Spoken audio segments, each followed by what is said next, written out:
नमस्कार, मी संदीप चव्हाण आणि आपण पाहत आहे top news Marathi. Top news Marathi नेहमी काहीतरी वेगवेगळे आणि वैविध्यपूर्ण विषय तुमच्यापर्यंत पोहोचवण्याचा प्रयत्न करत असतं.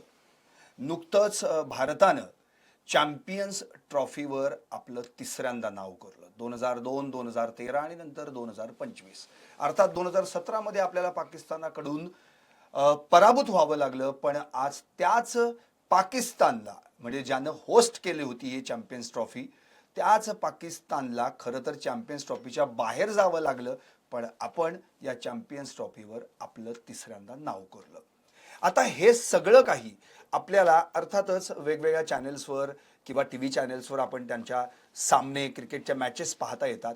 पण याच दरम्यान जे वृत्तांकनासाठी त्या ठिकाणी आंतरराष्ट्रीय दर्जाचे जेव्हा क्रीडा पत्रकार जातात, तेव्हा त्यांचं लक्ष विशेषतः भारतातल्या पत्रकारांचं हे केवळ क्रिकेट सामन्यांवर नसतं, तर पाकिस्तान या ठिकाणी जर जायला मिळत असेल तर एकेकाळी आपलाच प्रांत असलेला पंजाब प्रांत जो आता पाकिस्तानात स्थित आहे, त्या ठिकाणी भारताचं काही धार्मिक, ऐतिहासिक, पौराणिक नातं जोडलेलं आहे.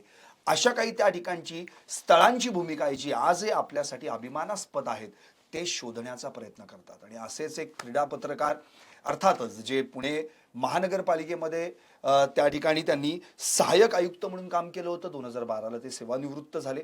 पण एक खेळाची आवड आणि क्रीडाविषयक माहिती घेण्याची सतत भूमिका राखलेले उदय बिनीवाले आज आपल्या स्टुडिओत आलेले आहेत. चॅम्पियन ट्रॉफी स्पर्धा जी पार पडली, ती जी स्पर्धा आहे, ती स्पर्धा या क्रिकेटच्या स्पर्धेचं वृत्तांकन करण्यासाठी त्यांना BCCI कडून खरं तर पाकिस्तान आणि दुबई इथल्या मॅचेस कव्हर करण्यासाठी, वृत्तांकन करण्यासाठी पाठवण्यात आलं होतं. यावेळी त्यांनी केवळ क्रिकेटच्या मॅच पाहण्याचा आनंद घेतला नाही, वृत्तांकन करण्याचा आनंद घेतला तर नाही, त्यासोबत सगळ्यात महत्त्वाचा आनंद घेतला तो म्हणजे पाकिस्तानातल्या अशा कोणत्याही स्थळं आहेत जी स्थळं आपल्या भारताच्या भौगोलिक किंवा ऐतिहासिक, पौराणिक, धार्मिक गोष्टींशी जोडल्या गेलेल्या आहेत. आणि मग त्यातून त्यांना जी काही वेगवेगळी मंदिरं असतील, जी काही वेगवेगळी स्थळं असतील, ती सापडली, त्यांचा शोध त्यांना घेता आला. अर्थात ती सगळीकडे सर्वश्रुतच आहेत, पण प्रत्यक्षात पाहण्याचा योग आला. आणि हा दुर्मिळ योग आज ते आपल्याशी, आपल्या टॉप न्यूज मराठीच्या प्रेक्षकांशी शेअर करणार आहेत. बिनीवाले साहेब, आपलं टॉप न्यूज मराठी हार्दिक स्वागत. नमस्कार. खरं तर आम्हाला सगळ्यात मोठा आनंद की तुम्ही वृत्तांकन करण्यासाठी पाकिस्तान, दुबई या ठिकाणी जाऊन आलात. चॅम्पियन्स ट्रॉफी जी क्रिकेट स्पर्धा ICC चॅम्पियन्स ट्रॉफी होती आणि ती आपण जिंकली देखील. पण खरं म्हणजे आपल्या जिंकण्यानं ज्यांना दुःख झालं किंवा आपण ज्यांच्याकडे गेलेलो आहोत तेच चॅम्पियन्स ट्रॉफीमधून बाहेर पडले, अशा या पाकिस्तानमध्ये देखील एकेकाळी एक असं ठिकाण आहे जिथं जाऊन आपल्या मराठ्यांनी अटकेपार झेंडा लावला असं आपण म्हणतो, ते अटक. त्या अटक स्थळाला आपण भेट दिली होती. त्यामुळे मी अर्थातच पहिल्यांदा आपल्या प्रेक्षकांना हे नेमकं अटक स्थळ कुठे आहे, पाकिस्तानातील पंजाब प्रांतामध्ये आता सध्या त्या ठिकाणची परिस्थिती काय आहे आणि नेमकी त्याची पार्श्वभूमी काय आहे हे आपण जाणून घेणार आहोत. कारण की स्वतः बिनीवाले त्या ठिकाणी जाऊन आले, तिथल्या गाईडकडून देखील त्यांना मार्गदर्शन मिळालं.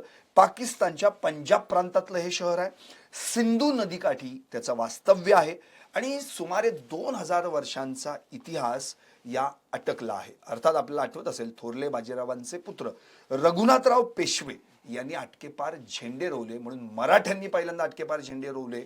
हे जे आपण म्हणतो ते अटक काय आहे पहिल्यांदा. भारताच्या ऐतिहासिक घटनेचं साक्षीदार असलेलं एक शहर म्हणजे अटक. पाकिस्तानच्या पंजाब प्रांतात सिंधू नदीच्या तीरावर अटक शहर वसलंय. या ठिकाणी एक किल्ला आहे, तोच अटकचा किल्ला. अहमद शाह अब्दाली यानं मोगलांच्या साम्राज्यावर आक्रमण केलं होतं. त्यावेळी मोगलांना सहकार्य करावं असा करार मोगल आणि मराठे यांच्यात झाला होता. 28 एप्रिल 1757 रोजी रघुनाथराव पेशव्यांच्या नेतृत्वात मराठ्यांनी अहमद शाह अब्दाली याचा पराभव करून अटक किल्ला जिंकला. त्यावरूनच एक वाक्प्रचार प्रचलित झाला, तो म्हणजे अटकेपार झेंडा. या किल्ल्याला विटांचं उत्तम बांधकाम असून आजही हा किल्ला भक्कम स्थितीत आहे. या किल्ल्याला काबुली, दिल्ली, मोरी आणि लाहोरी असे 4 प्रमुख दरवाजे आहेत. सध्या या किल्ल्यात पाकिस्तानचे पदच्युत पंतप्रधान इम्रान खान यांना बंदिवासात ठेवण्यात आलंय. म्हणूनच सध्या या किल्ल्याला लष्करी छावणीचं स्वरूप आलंय. आताच बिनिवाले साहेब आपण पाहिलं की नेमकं तुम्ही प्रत्यक्षात त्या ठिकाणी गेलात आणि अटक या स्थळाला भेट देखील दिलीत. खरं तर पाहून तुम्हाला पहिल्यांदा काय वाटलं जिथं मराठ्यांनी झेंडा लावला होता? मी ज्यावेळी पहिल्यांदा तिथे उतरलो म्हणजे मला जो समोर दिसलं किल्ल्याचा भाग आणि कमान होती तेच अटक असं आम्हाला सांगण्यात आलं की आम्हाला माहिती होतं की हेच अटक आहे. हे बघितल्यानंतर सर्वप्रथम मला अतिशय अभिमानानं आणि गर्वाने फुल झाला. कुठं तो शनिवारवाडा पुढे आणि कुठेही अटक. सिंधू नदीच्या काठावर रावळपिंडीपासून 80 किलोमीटरवर त्या काळी नद्या पर्वत हे सगळं पार करून ही फौज इथं कशी आली असेल. आदिलशाह अब्दाली मोगल यांचं सैन्य या सगळ्यांचा प्रतिकार करत कसे आले असतील. अक्षरशः आम्ही म्हणजे विचार अगदी आमचे खुंटून गेले की काय कसं काय होत असेल असं. ही पहिली भावना. आणि दुसरी गोष्ट मराठ्यांच्या शौर्याचे प्रतीक म्हणून अतिशय आनंद आणि अभिमान वाटला. नक्कीच. आता मुळात प्रश्न असा उरतो की तुम्ही एकतर गेला होता क्रिकेट सामन्यांचं वृत्तांकन करायला आणि मग जेव्हा तुम्हाला फावला वेळ मिळाला तेव्हा पहिल्यांदा तुमच्या डोक्यात आलं की अरे नाही आपल्याला आता अशा स्थळांना भेटी द्यायच्यात ज्या आपल्या भारताशी निगडीत आहेत. तर त्यावेळी तुम्हाला पहिल्यांदा अटकलाच जावं असं का वाटलं? का नेमकं असं काय? त्याच्यामागचं कारण काय? मी तुम्हाला सुरुवातीपासून थोडंसं सांगतो, अगदी थोडक्यात सांगतो. चॅम्पियन्स ट्रॉफीचं होस्टिंग म्हणजे आयोजन यावेळी पाकिस्तानकडे होतं. हे ज्यावेळी जाहीर झालं त्यावेळी मी ऑस्ट्रेलियामध्ये होतो. भारत आणि ऑस्ट्रेलिया यांच्यातले सामने कव्हर करत होतो. ज्यावेळी मला कळलं आणि आधी थोडंसं माहिती होतं की पाकिस्तानला होस्टिंग राईट मिळणार आहेत, तर पाकिस्तानचा होस्टिंगचं सगळं पक्कं झाल्यानंतर असे पक्कं ठरलेलं होतं की भारत पाकिस्तानमध्ये खेळणार नाही. भारत हल्ली अनेक वर्ष पाकिस्तानची भूमीवर जात नाही, कारण सर्वश्रुत आहे. परंतु माझ्या मनामध्ये मला साधारणपणे माहिती होती की हा सगळा भरतभूमीचा भाग आहे. हे सगळं इथं इतिहास पुराण हे सगळं भारताची संस्कृती भारतातले थोरवीर यांच्याशी अतिशय निगडीत आहे. आणि राजकीय संबंधामुळं सामान्य भारतीयाला पाकिस्तानमध्ये जाता येत नाही. हे एकच असं कारण होतं की ज्यामुळे मी पाकिस्तानला जाऊ शकत होतो. त्यामुळे मी पक्कं ठरवलं होतं काय वाटेल तेव्हा पाकिस्तानला जाण्याचा जास्तीत जास्त प्रयत्न करावा. बऱ्याच फुकटच्या सल्लागारांनी मला सल्ला दिला, अरे जाऊ नको, कशाला जातोयस, असं होईल तसं होईल. परंतु माझ्यावर काहीही परिणाम झाला नाही.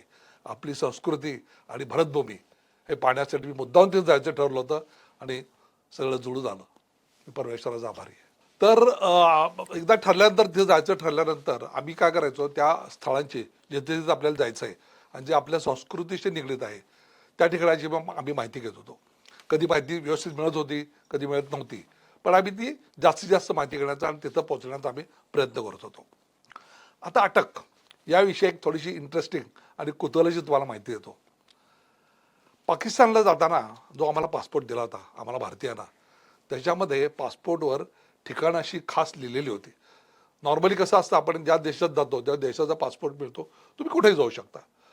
पण ज्यावेळी आम्ही पाकिस्तानला गेलो आम्हाला जो व्हिसा मिळाला होता त्या व्हिसामध्ये इस्लामाबाद, रावळपिंडी, कराची आणि मुलतान असं लिहिलेलं होतं, स्पेशल मेन्शन केलेलं होतं.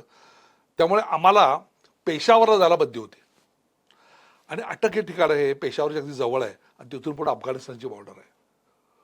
तर आता काय करायचं, आम्ही थोडासा विचार केला. त्यानंतर आधीचे काही दिवस आम्हाला पाकिस्तानमध्ये जाऊन पोलीस, आर्मी आणि सामान्य जनता हे कशी ट्रीटमेंट देत होते याचा आम्हाला अंदाज आलेला होता. की म्हणजे सांगायचं झालं तर आम्हाला ट्रीटमेंट अतिशय चांगली मिळत होती. लोकांच्यामध्ये उत्सुकता होती, आदर होता आणि भारतीय संघ आणि भारतीयाबद्दल एकंदरीत प्रेम मला आढळलं. त्यामुळं जरी काही इकडे तिकडे झालं असतं तरी फार काही गंभीर घडलं नसतं अशी आमची खात्री होती. म्हणून आम्ही मुद्दाम पहाटे अटककडे जायला निघालो. तिथं पोचलो. सिंधू नदी, काबूल नदीचं संगम हे सगळं बघितलं. समोर अटक दिसलं. परंतु त्यावेळी आणखीन एक खास घटना अशी होती की पाकिस्तानचे पदच्युत पंतप्रधान इम्रान खान यानं तिथं कैदेत ठेवलेलं होतं.